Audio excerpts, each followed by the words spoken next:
مشرق وسطیٰ کی صورتحال کی وجہ سے جہاں عالمی منظرنامے میں ہلچل پیدا ہوئی ہے، وہیں عام آدمی کی زندگی پر اس کے اثرات دیکھنے میں آ رہے ہیں۔ تیل کی سپلائی کے حوالے سے ہزاروں کلومیٹر دور ممالک نے بھی حکمت عملی بنانی شروع کر دی ہے، اور دیکھا جا رہا ہے کہ اگر تیل کی سپلائی میں رکاوٹ آتی ہے تو نظام زندگی کو کیسے متاثر ہونے سے بچایا جا سکتا ہے۔ لیکن ایک شعبہ ایسا ہے جس میں اس جنگی صورتحال کے اثرات فوری طور پر ظاہر ہونا شروع ہو گئے ہیں، اور وہ شعبہ عالمی ہوا بازی کا، اور اس کے اثرات بیرون ملک سفر کرنے والے تمام مسافروں پر واضح طور پر نظر آ رہے ہیں۔ خطے کے تقریباً تمام بڑی ایئر لائنز نے آپریشنز یا تو محدود کر دیے ہیں یا مکمل طور پر بند کر دیے ہیں۔ ایک رپورٹ کے مطابق جنگ شروع ہونے کے بعد مشرق وسطیٰ سے منسوخ ہونے والی پروازوں کی تعداد 23,000 سے تجاوز کر چکی ہے۔ ایمریٹس ایئر لائنز نے اپنا آپریشن 7 مارچ تک معطل کر دیا ہے۔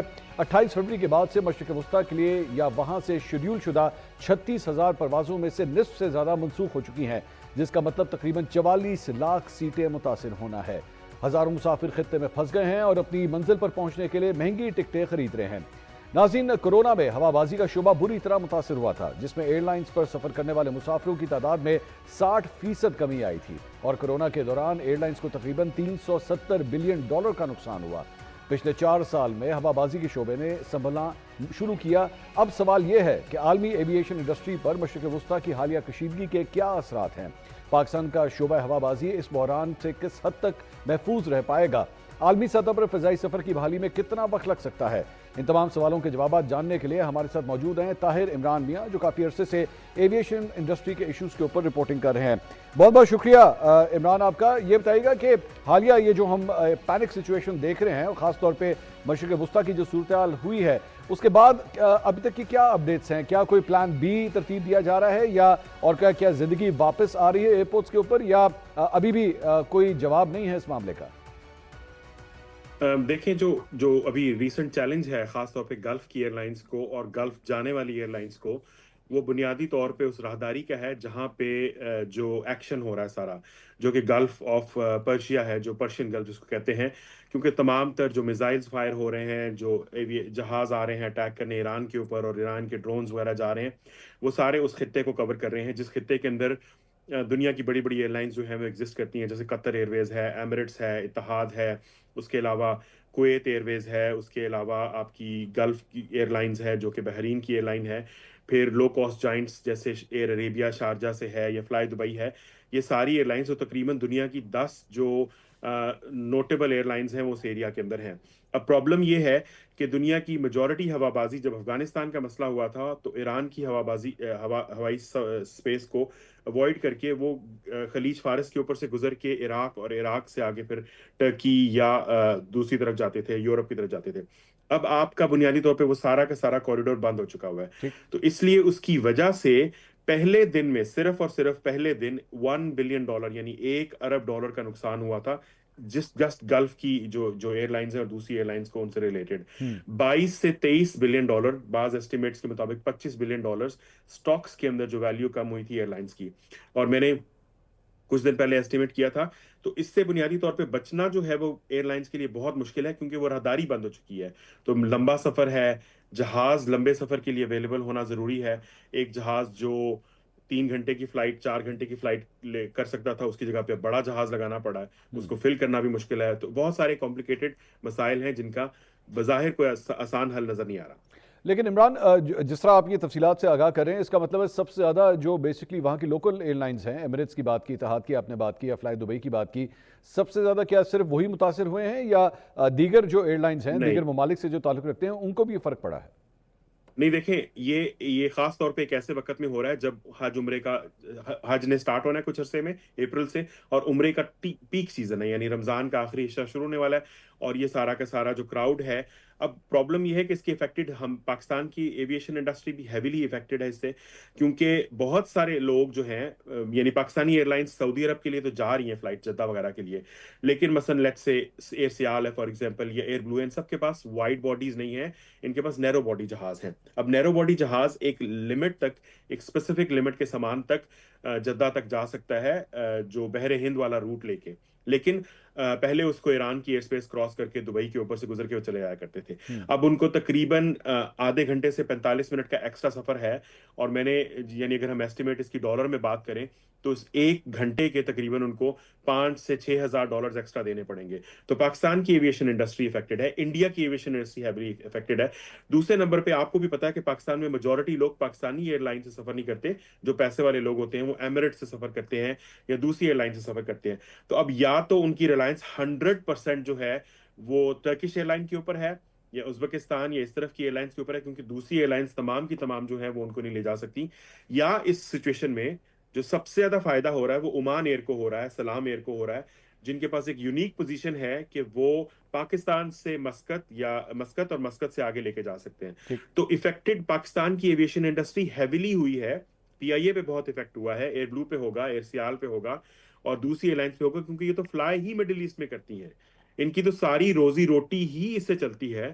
وہ تو شکر ہے کہ حج عمرہ وغیرہ چل رہا ہے, سعودی عرب کی فلائٹ چل رہی ہیں, اگر وہ بھی بند ہو جاتی ہیں اور ایکشن بڑھتا ہے تو پھر تو میں سمجھتا ہوں کہ یہ ڈومز ڈے سینیریو ہے پاکستانی ایویشن اور ایئر لائنس کے لیے. عمران، جس طرح آپ نے بتایا کہ مڈل ایسٹ کی جو ایئر لائنز ہیں اس کے ساتھ ساتھ ظاہری بات ہے سب کانٹیننٹ کی ایئر لائنز, آپ نے بھارت اور پاکستان کی آپ نے بات کی, تو اگر اس کا کمپیریزن اگر ہم یورپین ایئر لائنز اور نارتھ امریکن ایئر لائنز کے ساتھ کریں تو کیا ان کو کم نقصان ہوا ہے یا ان کو کوئی فرق نہیں پڑا ہے اس سارے معاملے سے؟ ان کے بیسکلی نقصان کی دو سچویشنز ہیں. ایک تو یہ ہے کہ وہ اب افغانستان کا کوریڈور, پاکستان کا کوریڈور استعمال کر کے وہ اپنی فلائٹس آپریٹ کر رہے ہیں. لیکن ہو یہ رہا تھا کہ بہت ساری ایئر لائنس کے کوڈ شیئرز ہیں, جیسے مثلا ڈیلٹا ہے, لفتھانزا ہے. اب ان یورپ کی اور امریکہ کی بہت ساری ایئر لائنز آسٹریلیا نہیں جاتی, نیوزی لینڈ نہیں جاتی, ساؤتھ ایسٹ ایشیا نہیں جاتی, اور ان کے لیے کنوینئنس تھی کہ وہ یہاں سے دبئی سے کنیکٹ کرتے تھے. اب یہ میجر جو کنیکٹنگ کوڈ شیئر فلائٹس ہیں, جیسے اتحاد کے کوڈ شیئر ہیں, ٹرکش کے ہیں, قطر کے ہیں, یہ سارے کے سارے جو ہیں وہ ڈسمینٹل ہو چکے ہوئے ہیں. تو اب ہیوی ریلائنس جو ہے وہ امریکہ کی طرف ہے, اور بہت سارے روٹس پہ فلائٹ ہی نہیں کر رہے. اب دیکھیں آسٹریلیا کا روٹ ہے فار ایگزامپل, اب آسٹریلیا کے روٹ پہ ان تینوں بڑی ایئر لائنز نے, اتحاد, ایمریٹس, گلف, قطر نے تمام صفایا کر دیا تھا. برٹش ایئر ویز کا, کانٹس کا, باقی سب کا, وہ وایا سنگاپور یا ملائیشیا فلائی کرتی تھی. یہ لوگ نان سٹاپ فلائی کرتے تھے.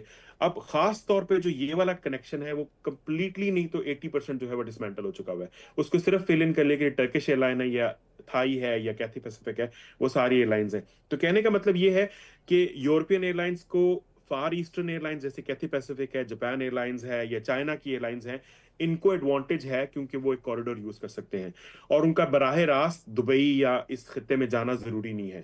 لیکن جو کوڈ شیئر فلائٹس تھیں جن کی کنیکٹیوٹی ایمریٹس وغیرہ کے تھرو تھی, ان کے لیے بہت بڑی سچویشن ہے, اور آف کورس ان کو اس کی قیمت ادا کرنی پڑے گی.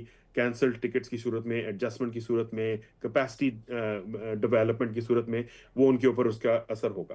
عمران، آخری کویشچن, اس سارے معاملے کے اندر آبویسلی دبئی کا ایئرپورٹ ہو یا ابو دھابی کا ایئرپورٹ ہو یا دوحہ ایئرپورٹ ہو, یہ تینوں ایئرپورٹس جو ہیں وہ ٹرانزٹ ایئرپورٹس کے طور پہ جو ہے وہ زیادہ جانے جاتے تھے. ظاہری بات ہے کنیکٹنگ فلائٹس کے لیے جو ہے وہ بہت مشہور تھے, اور آبویسلی کہنا تو نہیں چاہیے لیکن اس وقت کیا ٹرانزٹ ایئرپورٹس کے حوالے سے پاکستان اس اپرچونٹی کو کسی طرح یوٹیلائز کر سکتا ہے اگر ہم اسلام آباد یا کراچی ایئرپورٹس کی بات کریں, کیونکہ ماضی میں کراچی کا ایئرپورٹ بھی ایک ٹرانزٹ ایئرپورٹ کے طور پہ کنسیڈر کیا جاتا تھا. تو is there any opportunity for the aviation industry in Pakistan? بہت شکریہ, یہ سوال مجھ سے بہت سارے لوگوں نے پوچھا, اور میں سمجھتا ہوں کہ یہ گولڈن اپرچونٹی ہے پاکستان کے لیے. لیکن پرابلم یہ ہے کہ ہمارے ایئرپورٹس کے اوپر ٹرانزٹ انفراسٹرکچر نہیں ہے. ہمارے ہاں ڈیوٹی فریز نہیں ہے. ہمارے ہاں ریس ہے کہ چائے کا کپ ملتا ہے وہ ہمیں 200 یا 250 روپے کا, 500 کا ہو گیا ہوگا شاید. بسکٹس ملتے ہیں بیکری کے, دیٹس اٹ, یا کوئی سینڈوچ شاپس ہوں گی.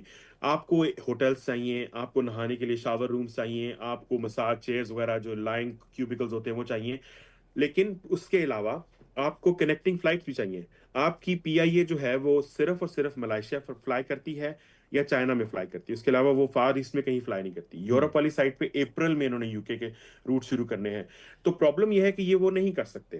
حالانکہ اگر یہ کرنا چاہیں, مثال کے طور پہ, تو جو کام عمان ایئر کر رہی ہے, اب عمان نے اناؤنس کیا ہے کہ وہ تمام لوگوں کو ویزا فیسیلیٹیٹ کر رہے ہیں جو جانا چاہتے ہیں. تو پاکستانی حکومت اگر کرنا چاہتی ہے, لیٹس ٹاک اباؤٹ اٹ. ایک تو یہ ہے کہ آپ تمام ٹرانزٹ پیسنجرز کو کنیکٹیوٹی پرووائڈ کریں. پی آئی اے اسپیشل چارٹرز کی پرمیشن لیں جیسے اس نے کووڈ کے زمانے میں لی تھی, یا دوسری ایئر لائن چارٹر کی پرمیشن لیں اور اسپیشل چارٹرز جو ہیں وہ اناؤنس کریں پیرس کے لیے، ملان کے لیے، دوسرے لوگوں کی جو اسٹرینڈڈ لوگ ہیں. آپ کو اندازہ ہوگا کہ لوگ 3-3 لاکھ ڈالرز دے کے سعودی عرب یا عمان سے فلائی کر رہے ہیں. تو ان کے لیے آسان ہوگا کہ وہ $10,000 دے کے وایا پاکستان فلائی کریں.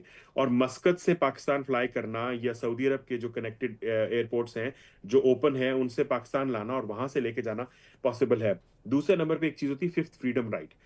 پی آئی اے اگر مثال کے طور پہ یا پاکستانی ایئر لائنز اگر اس چیز کا فائدہ اٹھانا چاہتے ہیں تو وہ سعودی عرب سے آگے کے لیے روٹ کو استعمال کر سکتے ہیں. مثلا اس میں اجازت ہوتی ہے کہ آپ یہاں سے جدہ جائیں اور جدہ سے آپ ملان جائیں، یا آپ یہاں سے مسقط جائیں اور وہاں سے. تو اگر اگریمنٹس موجود ہیں، اگر نہیں ہے تو ایک ایمرجنسی اگریمنٹس پہ کنونس کیا جا سکتا ہے. تو اپرچونٹی اس کے اندر موجود ہے، لیکن میں سمجھتا ہوں کہ پاکستانی ایئر لائنس کے اندر، پاکستانی سول ایویشن کے اندر اور حکومتی سٹرکچر کے اندر اس کی کیپیسٹی نہیں ہے، اور نہ تھنکنگ ہے، اور نہ ایسی کیا کہتے ہیں نا انڈیویجولز ہیں جو اس طرح کے آپریشن کو پل آف کر سکیں. لیکن پی آئی اے ایسا کر چکی ہے، افغانستان کے معاملے میں پی آئی اے نے کیا ہے، اس معاملے میں میں بھی انوالو رہا ہوں. سو کرنے کو کر سکتے ہیں، لیکن اس کے لیے بہت زیادہ حکومت کو سٹریچ کرنا پڑے گا. اور اس سے حکومت آرام سے، میں آپ کو بتا رہا ہوں کہ $5 سے $10 بلین لا سکتے ہیں اکانومی کے اندر.